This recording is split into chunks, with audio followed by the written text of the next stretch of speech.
114 చక్రాలు మొత్తంగా ఉంటాయి.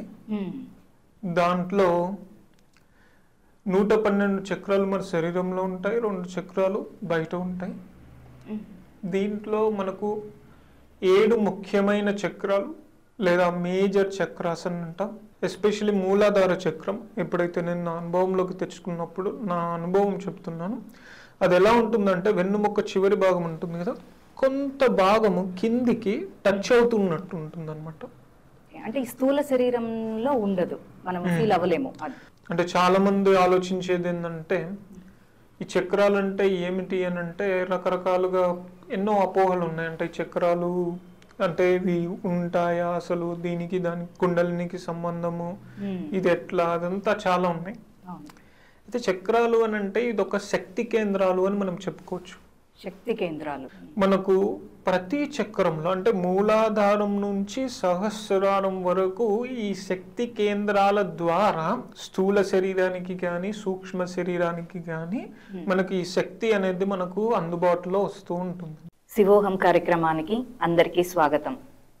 ఈరోజు మనం చక్రాల గురించి ఎంతో విపులంగా మనం గురువుగారి దగ్గర తెలుసుకుందాం. శివోహం గురువుగారు. శివోహం అసలు మనకి ఎలా తెలుస్తుంది ఒక ఇండివిజువల్ కి ఏ చక్రం బాగా యాక్టివ్ ఉంది అనేది? ఇప్పుడు ఒక వ్యక్తి బాగా థింక్ చేస్తున్నాడు, ఆలోచిస్తున్నాడు అంటే ఆజ్ఞా చక్రం, అంటే ఆ ట్రేట్స్ బట్టి దీన్ని బట్టి ఇది యాక్టివ్ ఉంది అనేది అంటే easy. They have like intuition, అంటే వాళ్ళు ఆ చక్రాలను కానీ ఆరాని కానీ చూసే శక్తి ఉంటుంది. కాబట్టి వాళ్ళు అట్లా స్కాన్ చేసి అంటే ఈ చక్రం ఉంది, ఈ చక్రంలో ఇట్లా ఉంది, ఈ ఆరా ఇట్లా ఉంది అని కనుక్కోవడం కానీ, సో అట్లా చేయడం ద్వారా కానీ అలా తెలుస్తుంది. కానీ మనది మనం తెలుసుకోవాలి అంటే రైట్ అవే ఇప్పటికిప్పుడు అని అంటే ఇంతకు ముందు చెప్పిన దాన్ని గనక మనం దేంట్లో ఎక్కువగా మనం చేస్తున్నాం అంటే మనం బాగా హార్డ్ వర్క్ చేస్తున్నాము, నార్మల్ గా జాబ్ చేస్తున్నాము మనము, అదంతా ఉంటే అది ఇట్లా మూలాధారం. సో ఇంకొకటి కూడా చెప్తారు కదా గురుగారు, మీరు యాక్చువల్లీ మూలాధారము స్ట్రాంగ్ గా లేకపోతే ఆరోగ్య సమస్యలు. ఇప్పుడు మూలాధారము అనేది ఆరోగ్యానికి సంబంధించింది. ఇప్పుడు అదే మనము స్వాదిష్టానం గనక తీసుకుంటే సంబంధ బాంధవ్యాలు, రిలేషన్షిప్స్ కి సంబంధించింది. అదే మణిపూరకము అనేది మనకు ఫైనాన్షియల్ లేదా మనీకి సంబంధించింది. ఒక మనిషి గనుక తీసుకుంటే ఆ మనిషికి ఈ ప్రాపంచికంలో తను అంటే సాధించాలి, ఏదన్నా చేయాలి, ఏదన్నా ప్రాపంచిక విషయాలపైన ఉన్నాడు అని అంటే అతను ఆరోగ్యంగా బాగుండాలి అని అనుకుంటాడు, సంబంధ బాంధవ్యాలు బాగుండాలి అని అనుకుంటాడు. అలాగే తనకి ఫైనాన్షియల్ గా అంటే తను డబ్బు సంపాదించాలి, ఆర్థికంగా బాగుండాలి అని అనుకుంటారు. సక్సెస్ కూడా దీనికి సంబంధించిందే ఉంటుంది, దాంట్లో నుంచే అన్ని. సో ఎప్పుడైతే ఇక్కడ బ్లాక్స్ అవుతాయో అప్పుడు ప్రాబ్లం అవుతుంది. ఓకే, సో ఇప్పుడు ఈ బ్లాక్స్ అంటే ఏంటి గురుగారు? ఇప్పుడు మీరు బ్లాక్స్ అన్నారు ఒకటి, తర్వాత దీంట్లో పెటల్స్ ఉంటాయి ఈ చక్రాలు. అంటే మనకి ఇప్పుడు మూలాధారము స్ట్రాంగ్ గా ఉంది అంటే అసలు స్ట్రాంగ్ అంటే ఏంటి, వీక్ అంటే ఏంటి, పెటల్స్ కి ఏమైనా సంబంధం ఉందా? మనకు పెటల్స్ గురించి వచ్చారు కాబట్టి ఇప్పుడు చక్రాస్ గురించి ఇదంతా కొంచెం తెలుసుకుందాం. సో ఇప్పుడు చక్రాలు అనేటివి ఎట్లా ఉంటాయి అంటే బ్లాక్స్ అని అనుకున్నాం కదా, బ్లాక్స్ అనేవి ఎప్పుడు ఏర్పడతాయంటే ఇంబ్యాలెన్స్ అయినప్పుడు. చక్రాలు ఇంబ్యాలెన్స్ అంటే సమతుల్య స్థితిలో లేనప్పుడు ఆ చక్రాలకు ఇబ్బంది అనేది కలుగుతూ ఉంటుంది అనమాట. అయితే దానికి కారణం ఏమిటి అని గనక మనం ఆలోచిస్తే ఆ చక్ర అనేది దానికి శక్తి అనేది ఎక్కువగా శక్తివంతమైనా కూడా ఇబ్బందే, తక్కువగా శక్తివంతమైనా కూడా ఇబ్బంది. అది ఎంత ఉండాలో అంతనే ఉండాలి. ఉదాహరణకు దీన్ని ఒక ఎగ్జాంపుల్ గా తీసుకోవాలంటే నార్మల్ టెంపరేచర్ మనకు బాడీ టెంపరేచర్ ఎంత ఉండాలి? 98.4. ఓకే, సో అదే విధంగా దానికి కొంచెం ఎక్కువైన 100, 101, 102 అయినా కూడా దాన్ని మనము హై గ్రేడ్ ఫీవర్ అని అంటాం. అదే కొంచెం తగ్గిన 95, 94 కొంచెం తగ్గినా కూడా లో గ్రేడ్ ఫీవర్ అని అంటాం. సో అది ఎంత ఉండాలో అంత ఉంటేనే అప్పుడు అది మన బాడీ అనేది పర్ఫెక్ట్ గా ఉన్నట్టు, నార్మల్సీలో ఉన్నట్టు. అలాగే ఒక చక్రం కూడా దానికి ఎంత ఎనర్జీ శక్తి ఉండాలో దానికి కావలసినంత అంతగానే ఉండాలి. మరి ఎక్కువైన సమస్య, మరి తక్కువైన సమస్య. ఇది ఒకటి. ఇప్పుడు మీరు పెటల్స్ గురించి అడిగారు కాబట్టి ప్రతి ఒక్క చక్రకి పెటల్స్ అని అంటాం, దీన్ని మనం దళాలు అని అంటాం. అంటే దళము అని అంటే ఇప్పుడు ఒక రేకు లాంటిది, ఒక పువ్వుకి ఎలాగైతే దళాలు ఉంటాయో విచ్చుకోవడం లాంటివి మనం అనుకోవచ్చు. అంటే ఈ చక్రాలు అనేటివి ఎప్పుడు మనకు అవి ముడుచుకొని ఉంటాయి అన్నమాట. అంటే మనము ఎప్పటి వరకైతే కుండలిని జాగృతం చేసుకోనంత వరకు ఈ చక్రాలు అనేటివి ముడుచుకొని, అంటే అవి సంపూర్ణమైన శక్తితో ఫుల్ పొటెన్షియల్ ని మనం యూజ్ చేసుకోలేము, వికసించి ఉండదు. అయితే ఎప్పుడైతే పెటల్స్ ఓపెన్ అవుతాయో అప్పుడు సంపూర్ణంగా అవి ఓపెన్ అయినట్టు, అంటే ఆ చక్రం మొత్తం కంప్లీట్ అయినట్టు. ఉదాహరణకి మనం అసలు ఫస్ట్ ఎన్ని పెటల్స్ ఉంటాయో తెలుసుకుందాం. ఈ పెటల్స్ ది కూడా, అంటే ఈ దళాలు కూడా ఎట్లా అనేది ఒక డిఫరెంట్ వేలో చెప్తాను. మనకు మూలాధార చక్రానికి 4 దళాలు ఉంటాయి, స్వాదిష్టానానికి 6, మణిపూరకకు 10, అనాహతకు 12, విశుద్ధికి 16. అయితే ఇప్పుడు ఆజ్ఞకి 2, సహస్రారానికి 1000 అని అంటూ ఉంటాం. అయితే ఇక్కడ మనం గమనించాల్సిన విషయం ఏమిటంటే ఆజ్ఞ చక్రానికి 2 అన్నాం కదా, ఈ 2 అనేది ఒక్క పెటల్ కి 48 ఉంటాయి అన్నమాట సబ్. మళ్ళీ అంటే ఇప్పుడు ఎట్లా అనంటే ఈ మూలాధారం నుంచి విశుద్ధి వరకు ఏదైతే ఉందో వీటన్నింటిని కూడుకుంటే 48 అవుతుంది. అయితే ఈ 2 కలిపి ఇక్కడ 2 పెటల్స్ ఉన్నాయి కదా, ఈ 48 × 2 కాబట్టి 96 ఉంటాయి యాక్చువల్ గా మనకు ఆజ్ఞా చక్రంలో. ఎందుకంటే మీరు గనక గమనిస్తే ఏదైనా పెరుగుతూ ఉన్నాయి పెటల్స్, అటువంటిప్పుడు ఎప్పుడైనా ఆలోచించాలా ఆజ్ఞా చక్రంలో అసలు 2 ఎట్లా ఉంటాయి. సో అయితే ఇప్పుడు ఇక్కడ నుంచి మూలాధారం నుంచి స్టార్ట్ చేస్తే విశుద్ధి వరకు కౌంట్ చేసినప్పుడు ఇది 48 అవుతుంది. ఇవన్నీ రెండిట్టుగా అంటే మనం 2 టైమ్స్ ఉంటది అనమాట, కాబట్టి దాన్ని 2 అని అన్నారు. అయితే ఇక్కడ చాలా మంది మిస్గైడ్ అయిపోయి 2 ఉంటాయి అని అనుకుంటున్నారు. ఆ 2 అని అంటే దాని అర్థం ఏంటంటే టోటల్ ఈ 48 × 2 అంటే 96 పెటల్స్ ఉంటాయి. అయితే ఇప్పుడు ఇదంతా అయిన తర్వాత ఈడ మనము ఇవన్నీ కలిపితే ఏమవుతుంది 144 అవుతుంది. అంటే సహస్రారానికి 144 × 1000 అంటే 1,44,000 దళాలు ఉంటాయి. అయితే ఇప్పుడు ఒక్క మూలాధారాన్ని తీసుకుందాం ఉదాహరణకి, అంటే మూలాధారంలో 4 దళాలు ఉన్నాయి. అయితే ఇప్పుడు అది సంపూర్ణంగా తెరవబడాలి అని అంటే ఈ 4 దళాలు విచ్చుకోవాలి. అయితే అంటే దీని అర్థం ఏంది అని అంటే 100 ఎంత ఉందో మనకు ఓపెన్ అవ్వాలి అంటే 100% ఓపెన్ అవ్వాలి, డివైడెడ్ బై ఎన్ని పెటల్స్ ఉంటే అన్ని, అంటే 4. అంటే 100 / 4 = 25. అంటే ఇప్పుడు మనకు అర్థమైంది అని అంటే ఒక్క దళము 25% ఆఫ్ ద చక్రం అనమాట. అలా ప్రతి చక్రాన్ని కనుక మనం డివైడ్ చేసుకుంటూ పోతే ఒక్క దళం ఎంత పర్సెంటేజ్ ఆఫ్ ద చక్ర అనేది మనకు అర్థమవుతుంది. అయితే దాన్ని ఎట్లా చేయొచ్చు అనేది ఇప్పుడు మీరు అడిగారు. సో దీన్ని మనం విజువలైజేషన్ అంటాం, అంటే దాన్ని ఊహించుకోవడం ద్వారా. దాని తర్వాత కలర్స్ అని అంటాం, కలర్స్ ద్వారా. సో ఇలా రకరకాల పద్ధతుల ద్వారా దీన్ని చక్రాలను మనము జాగృతం యాక్టివేట్ చేసుకోవచ్చు. ఓన్లీ విజువలైజేషన్ తోనే చేసుకోవచ్చు. అంటే ఇప్పుడు ఆజ్ఞ విచ్చుకున్నట్టుగా విజువలైజ్ చేసుకుంటే కూడా అంటే దానికి ఒక మెడిటేషన్ పద్ధతి ఉంటుంది. అదంతా మనం తర్వాత మనం కోర్స్ లో నేను మీకు నేర్పిస్తాను. సో అదొక పద్ధతి స్టేజెస్ ప్రకారం ఉంటుంది. సో అలా రకరకాలుగా ఉంటుంది అనమాట, అదొక పద్ధతిలో. సో ఇందాక మీరు అన్నారు కుండలినికి చక్రాస్ కి సంబంధం లేదు, చక్రాలు యాక్టివేట్ అవుతాయి. కానీ ఇప్పుడు కుండలిని యాక్టివేట్ అయితేనే మనకి సంపూర్ణంగా విచ్చుకుంటుంది అంటున్నారు. సో అదొక్కటి అక్కడ అంటే మనకు ప్రతి చక్రము సంపూర్ణంగా విచ్చుకోవాలి అంటే కుండలిని యాక్టివేషన్ కంపల్సరీనా? ఇప్పుడు దీన్ని ఎట్లా భావించవచ్చు అని అంటే ఇప్పుడు చక్రాలు అనేటివి తాళాలు అని అనుకుందాం. ఓకే, లాక్స్ ఓకేనా, ప్రతి చక్రం ఒక్కొక్క లాక్. ఈ కుండలిని అనేది తాళం చెవి, కీ. సో ఇది ఎప్పుడైతే ఇది ఒక్కొక్క చక్రం గుండా పాస్ అవుతుందో అంటే మూలాధారం దాటింది అని అంటే ఆ లాక్ ఓపెన్ అయింది అనమాట. ఆ లాక్ ఓపెన్ అయినప్పుడు అన్ని పెటల్స్ కంప్లీట్ గా ఓపెన్ అవ్వడానికి ఛాన్స్ ఉంటుంది, ఓపెన్ అవుతాయి. అలా ఒక్కొక్క లాక్ ఓపెన్ అవుతూ ఫైనల్ గా సహస్రారానికి మనం రావాలి. ఎగ్జాంపుల్ బాగుంది గురువు గారు. మాకు కూడా విజువల్ అసలు కుండల్ని రైజ్ అవుతున్నప్పుడు తెలుస్తుంటుంది కదా, ఎక్కడ ఇప్పుడు అనాహత వరకు వచ్చిందంటే ఆ లాక్స్ అక్కడ ఓపెన్ అయ్యి అన్నట్టు మనం తెలుసుకోవచ్చు. ఓకే గురుగారు. సో ఇప్పుడు మీరు అసలు ఏ వ్యక్తికైనా అసలు ఒక చక్రము అస్సలు యాక్టివేట్ కాకుండా ఉండే ఛాన్స్ ఉందా?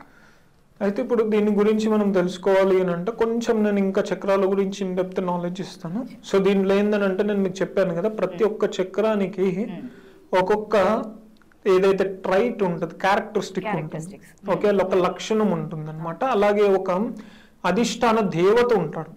ఉదాహరణకి మనం గనక మూలాధారం గనక తీసుకుంటే దానికి అధిష్టాన దేవుడు వచ్చేసేసి గణేశుడు, విఘ్నేశ్వరుడు అని అంటాం.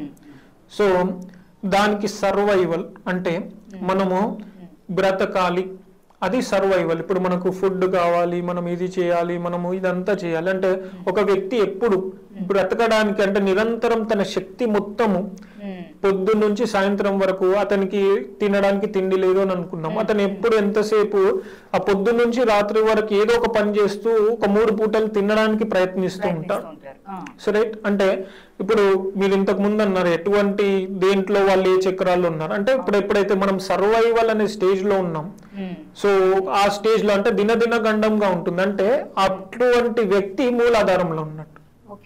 ఓకే, సో అయితే ఎప్పుడైతే మనం ఆ అధిష్టాన దేవతను సంతృప్తి పరుస్తామో అప్పుడు ఆ యొక్క చక్రము సంపూర్ణంగా విచ్చుకునే ఛాన్సెస్ ఉంటాయి. అంటే ఇప్పుడు మీరు ఇంతకు ముందు ఎట్లా కంప్లీట్ గా చేయొచ్చు అని అంటే ఉదాహరణకు కలర్ అని చెప్పాను, విజువలైజేషన్, అట్లా అధిష్టాన దేవత సంతృప్తి అయితే కూడా అది కంప్లీట్ గా ఓపెన్ అవుతుంది.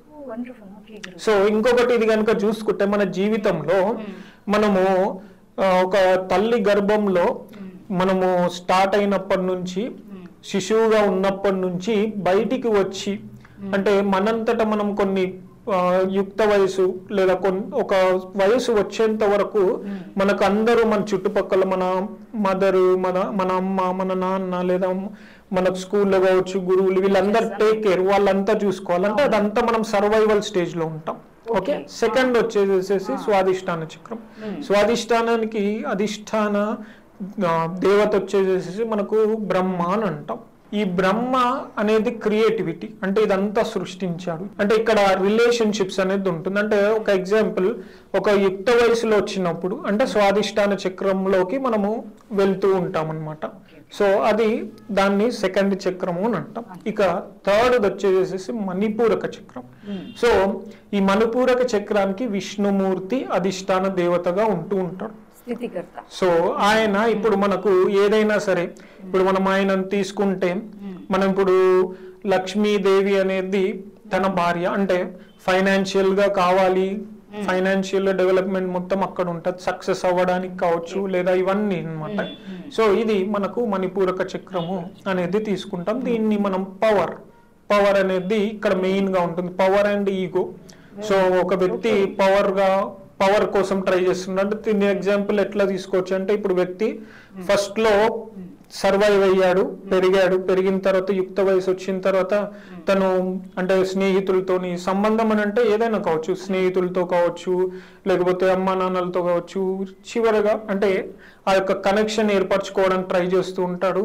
అప్పుడు స్వాధిష్టానంలోకి వస్తారు. దాని తర్వాత జాబ్ చేయాలి, ఒక పాయింట్ వచ్చిన తర్వాత చదువుకున్నాడు, జాబ్ చేయాలి, జాబ్ లో పవర్, స్టేటస్, ఈ యొక్క ప్రాపంచిక విషయంలో ఇదంతా అంటే థర్డ్ చక్రం కిందికి వస్తుంది. సో ఇది అయిపోయిన తర్వాత అనాహత చక్రం. అనాహత చక్రంకి వచ్చిన తర్వాత ఒక పాయింట్ వచ్చిన తర్వాత ఇదంతా ఇంపార్టెంట్ కాదు, అంటే ఇప్పుడు పిల్లలు పుడతారు, పెళ్ళయింది చేసింది పిల్లలు పుడతారు, లవ్ అనేది ఆటోమేటిక్ గా జనరేట్ అవుతుంది. సో అనాహత చక్రము. సో దీనికి అధిష్టాన దేవుడు వచ్చేసి మనకు శివుడు. ఇక్కడ మనకు నార్మల్ గా శివుడు సగుణ రూపకంగా తీసుకుంటాం. అయితే మనము దేవతలను 2 రకాలుగా పూజిస్తూ ఉంటారు మనకు. ఒకటి సగుణ, నిర్గుణం బ్రహ్మం. అయితే ఇక్కడ శివుణ్ణి సగుణ బ్రహ్మగా మనం పూజిస్తుంటాం. అంటే ఆ జటలు, ఆ యొక్క త్రిపుండ్రకము, ఆ యొక్క వాసుకి పాము మెడలో వేసుకోవడం, ఇదంతా సగుణ రూపం శివుడిది. సో ఇక్కడ శివుడు ఉంటూ ఉంటాడు. ఓకే, సో గౌరీపతి అని అంటాం అనమాట. ఓకే, ఇక్కడ మెయిన్ అధిష్టాన దేవత. దీని తర్వాత ఇక్కడ లవ్ అంటే ప్రేమతత్వం అనేది వస్తుంది. అంటే పెళ్ళయింది, చేసింది, పిల్లలు పుట్టాలి, ప్రేమ ఆటోమేటిక్ గా వస్తుంది. ఓకే, సో తర్వాత 5వది వచ్చేసేసి విశుద్ధి చక్రం. ఇక్కడ జీవుడు అన్నమాట. సో ఇక్కడ జీవుడు అధిష్టాన దేవుడుగా మనము తీసుకుంటూ ఉంటాం. సో ఇక్కడ మనకి ఏంటంటే కమ్యూనికేషన్, ఎక్స్ప్రెషన్. సో ఒక పాయింట్ వచ్చిన తర్వాత ఒక వ్యక్తి తను ఒక నేనేంది అని తెలుసుకోవాలి, ఒక మేబీ ఒక 60 ఏళ్ళు కావచ్చు, ఒక 70 ఏళ్ళు కావచ్చు వస్తూ ఉంటుంది. అయిన తర్వాత అంటే అది జీవుడు అని అంటాం అనమాట. అంటే నేను జీవుడు అంటే ఎవరు, నేను ఎవరిని, ఏంటి ఇదంతా అని తెలుసుకోవాలి. సో అది మనం ఇక్కడికి వస్తుంది. సో ఇది మనకు ఎక్స్ప్రెషన్, అంటే ఇప్పుడు ఎవరైనా సరే బాగా ఎక్స్ప్రెస్ చేయగలుగుతున్నారు అదంతా అని తీసుకోవచ్చు. ఓకే, ఇక తర్వాత ఇక్కడ మనకు ఆజ్ఞా చక్రానికి వచ్చేసేసి అధిష్టాన దేవుడు ఈశ్వరుడు అని అంటాం. సో అంటే ఇక్కడ ఈశ్వరుడు అంటే శివుడు, శివుడిని నిర్గుణ రూపకంగా పూజిస్తామంట.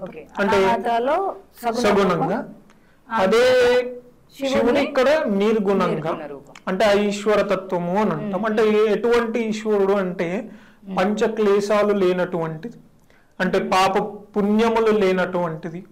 అలాగే ఈ పాప పుణ్యం విపాకం అవ్వడం అంటే పండడం, పండనటువంటి, అలాగే వాసనలు అంటే ఇప్పుడు మనకు పూర్వజన్మ వాసనలు సంస్కారాలను అటువంటి లేనటువంటి ఈశ్వరుడు నిర్గుణంగా శివుణ్ణి మనము ఇక్కడ ఉంటామన్నమాట. సో దీన్ని ఇంకొక విధంగా చెప్పాలి అని అంటే లింగ రూపకంగా శివుణ్ణి పూజించడం అనేది కూడా అదే అని అనుకోవచ్చు, జ్యోతి రూపం అని కూడా అంటారు కదా అదే. సో అది సో ఇక ఫైనల్ గా వచ్చేసేసి ఇక్కడ ఉన్నప్పుడు ఏమవుతుందంటే బాగా ఇంట్యూషన్ పెరుగుతుంది, అంటే లైక్ మైండ్ పరంగా బాగా థింక్ చేస్తారు, అదంతా ఉంటుంది. ఇక ఫైనల్ గా సహస్రారం వచ్చినప్పుడు ఇక్కడ మనము జీవుడు ఈశ్వరుడు, అంటే ఇక్కడ జీవుడు ఇక్కడ ఈశ్వరుడు ఐక్యమైపోయి తానే శివుడు అని తెలుసుకుంటాడు. సో అది సహస్రారము అని అంటాం అనమాట. సో దీంట్లో ఉన్నప్పుడు మనకెప్పుడు ఈ తత్వ విచారణ, అలాగే ఈ ఆధ్యాత్మికంగా దీని గురించి మనకు ఎప్పుడు మనసులో మెదులుతూ దాని గురించి సాధన చేస్తూ మనము ఆ స్థితిలోకి వెళ్ళడానికి ప్రయత్నిస్తూ కొంతమంది ఉంటుంటారు. సో ఆ స్థితిని మనము సహస్రారము అని. అద్భుతం గురుగారు. అంటే ఒక జీవన చక్రాన్ని మన చక్రాస్ ఏ చక్రం ఏ టైం మన లైఫ్ లో ఒక్కొక్క సమయంలో ఒక్కొక్క చక్రము మనకి ప్రామినెంట్ గా యాక్టివ్ గా ఉంటుంది అన్నది చాలా అద్భుతంగా చెప్పారు, బాగా కనెక్ట్ అయింది. చూశారు కదండి, ఈ రోజు చక్రాల గురించి ఇంత వివరంగా తెలుసుకున్నాము. నిజంగా గురువుగారితో మాట్లాడుతుంటే నాకు ఆజ్ఞా చక్రం చాలా గట్టిగా లాగేస్తుంది ఇందాకటి నుంచి.